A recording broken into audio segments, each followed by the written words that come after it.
Ce segment de Maximum Sport vous est présenté par le Galopin. La table, les gens, la simplicité, bref, le Galopin. De retour à Maximum Sport, chronique Vision, présentée par IAM Soins Oculaires, située sur Bouvier, ici à Québec. On reçoit Sandrine Brown en ski de fond. Sandrine, d'abord, merci beaucoup d'avoir accepté notre invitation. Apprenons à te connaître. Avant de parler de ta passion pour le ski de fond, qui tu es, d'où tu viens et parle-nous de ta famille également. Moi, je viens des Laurentides, je viens de Saint-Jérôme. J'ai commencé à pratiquer le ski de fond là, justement avec le club Les Fondeurs Laurentides. Je viens d'une famille de 4 enfants et monoparentale. Puis, dans le fond, c'est ma mère, justement, qui nous a transmis la passion pour le ski de fond parce qu'elle était sur l'équipe nationale quand elle était plus jeune. Donc, depuis qu'on est jeune, on fait du ski de fond. On a commencé dans la forêt en arrière de chez nous avec des skis de fond, avec des fixes à 3 trous, des bâtons en bambou. Puis, c'était vraiment juste pour le plaisir. On partait la fin de semaine dans la forêt avec un sac à dos rempli de collations. Puis, on faisait ça comme pour prendre l'air, puis comme une petite sortie de famille. Puis j'ai vraiment commencé à m'entraîner en ski de fond dans un club à l'âge de 15 ans. Pourquoi c'est devenu une passion pour toi, Sandrine? Avant de pratiquer le ski de fond, j'ai commencé à faire de la natation à l'âge de 12 ans, ce qui m'a emmené à faire du triathlon. Puis c'est vraiment quand j'ai participé à la sélection pour les Jeux du Québec. C'est mon professeur d'éducation physique qui m'avait suggéré de participer à la sélection. Là, moi, j'avais pas vraiment pensé à ça. J'ai participé, je me suis sélectionnée, puis j'étais allée aux Jeux du Québec. La veille, avant de partir, ma mère puis son amie m'ont montré comment faire du skate. Ça, c'est une des techniques en ski de fond. Et je suis partie comme ça avec des skis empruntés à mon frère, à une amie. J'avais pas d'équipement encore. J'ai même emprunté le suit de ski. Il y avait juste la tuque qui était à moi, dans le fond. Et je suis partie comme ça. Puis je suis arrivée 7e à une des 2 courses. Puis c'est en faisant les Jeux du Québec que j'ai réalisé que le ski de fond, c'était mon sport parce que j'avais adoré ça. J'avais adoré le sentiment de glisse que procure le ski de fond. Puis j'ai même une photo de moi en plein milieu de la course en train de sourire, juste pour vous dire à quel point j'avais aimé ça. Après les Jeux du Québec, qu'est-ce qui se passe au niveau de ta carrière? Tu tombes au niveau junior? Comment ça fonctionne? Après avoir fait les Jeux du Québec, là, j'ai embarqué avec les Fondeurs Laurentides, qui est mon club d'attache, mon club de région. Je me suis entraînée 3 ans avec eux. Puis après ça, j'ai été... à la 3e année, j'ai été prise sur l'équipe du Québec. Mon développement s'est vraiment fait rapidement. J'ai passé d'une étape à l'autre vraiment rapidement. Puis à ma 4e année de ski, j'ai été prise sur l'équipe nationale junior, puis le Centre national d'entraînement Pierre Harvey ici à Québec, un centre national dans lequel Alex Harvey s'entraîne. Ça fait 5 ans que je fais partie de ce centre national-là, donc j'habite maintenant au Mont-Sainte-Anne pour m'entraîner avec Alex Harvey et Louis Bouchard, qui est mon entraîneur. Un calendrier annuel pour Sandrine Brown, ça peut ressembler à quoi? Après le mois de repos là, qui va bientôt commencer pour moi, oui, on entame la saison d'entraînement qui est très importante. Ça commence en début mai. Puis cette saison-là d'entraînement, c'est qu'est-ce qui va nous préparer à la saison estivale.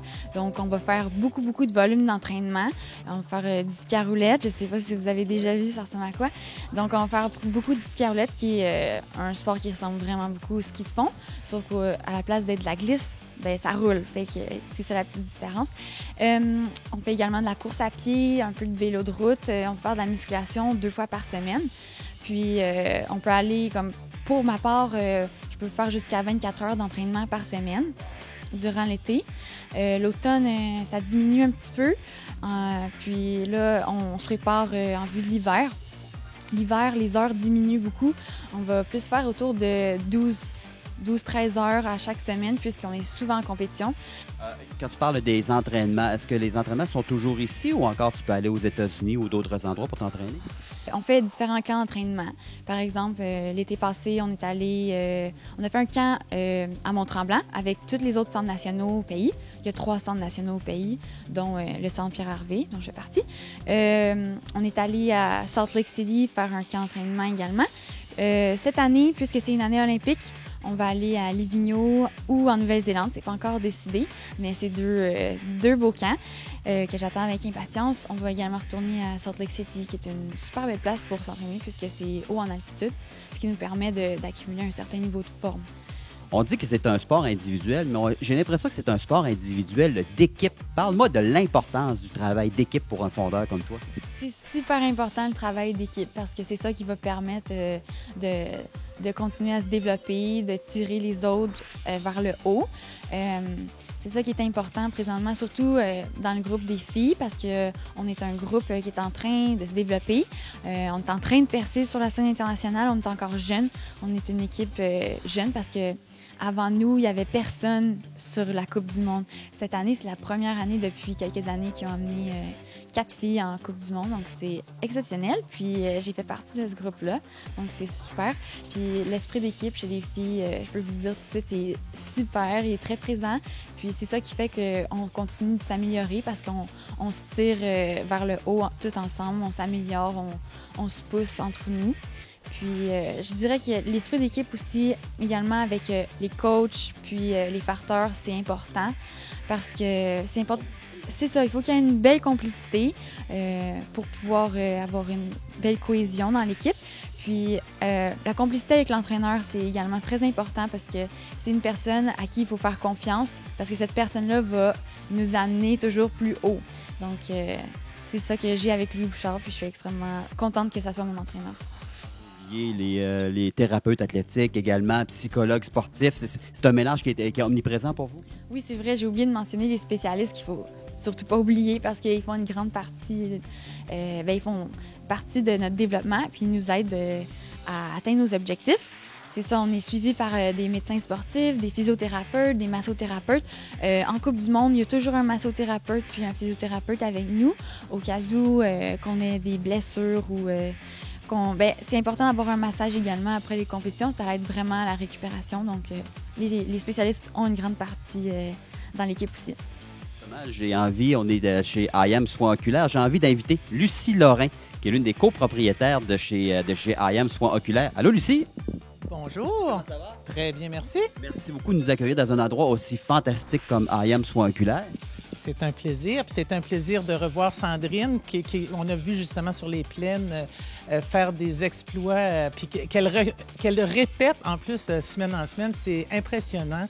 Son parcours est impressionnant. Sa capacité d'élocution m'impressionne aussi parce qu'on voit que non seulement c'est une belle athlète, mais c'est une magnifique personne. C'est ce qui nous stimule, nous, comme entreprise. On est une jeune entreprise, mais ça nous stimule quand même à supporter le développement de ces jeunes athlètes-là. Quand on entend les sommes qu'ils doivent débourser, sans compter les efforts, si des entreprises comme la nôtre ou comme B210 ne supportent pas les athlètes amateurs, comme Sandrine le mentionne, malheureusement, il n'y en aura pas de sport amateur. Donc, on vous encourage, entreprises, à vous investir et à aider et supporter des belles athlètes comme Sandrine. Parce que c'est intéressant la mission de IAM parce que vous êtes un peu entremetteur entre des entreprises pour aider une athlète comme Sandrine également. Effectivement, nous, on est un détaillant très impliqué avec la compagnie Julbo, qui est une entreprise française qui fabrique des lunettes pour les sportifs, lunettes de soleil pour les sportifs. Et tout récemment, Julbo a introduit Sandrine dans l'équipe Team Julbo international. Et il y a très peu d'athlètes qui sont sélectionnés. Il y en a environ une dizaine. Donc, ça va donner une visibilité à Sandrine qui, on l'espère, va faire en sorte que des entreprises plus grandes que la nôtre vont la connaître et vont pouvoir la supporter financièrement. Pourquoi c'est un gros plus d'avoir de beaux partenariats comme ça, Sandrine? Oui, vraiment. C'est grâce à IAM que j'ai obtenu cette place-là sur l'équipe Julbo. Ils m'ont vraiment aidé avec le dossier, puis ils m'ont présenté aux représentants. Donc, c'est super. Je suis vraiment reconnaissante. Sandrine, merci beaucoup. Bonne continuité. C'est fun d'avoir pris la peine de te connaître. Et également, merci à l'équipe de IAM, à Lucie Lorrain, pour tout ce que vous faites pour la jeunesse, mais également pour nos athlètes et tout cela. C'est un grand plaisir. Merci. Merci, Sandrine. Merci beaucoup. Au retour de la pause, la suite de Maximum Sport. Ce segment de Maximum Sport vous a été présenté par le Galopin. La table, les gens, la simplicité, bref, le Galopin.